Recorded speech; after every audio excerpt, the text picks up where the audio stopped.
Hello dear children, this is a craft made to explain today's lesson. Lesson number 2, Brothers. The lesson is about two brothers, Cain and Abel. The first man and woman, that is Adam and Eve, had two sons, Cain, the firstborn, and Abel, the secondborn. Cain was a farmer and he worked in the fields, and Abel was a shepherd. One day, both of them came with their offerings to God. Cain came with some fruits and vegetables from his field. Abel came with a fat sheep, which was the best in his flock. They sacrificed it on the altar. God looked with favor on Abel's offering and accepted it, as he brought the best he could. But God was not pleased with Cain's offering and rejected it. Cain felt very jealous of Abel. He started to behave strange.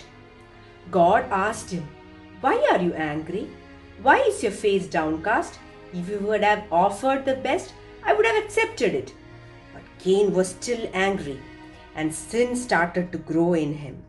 His hatred became so strong for Abel that one day Cain hit his brother and killed him in the field.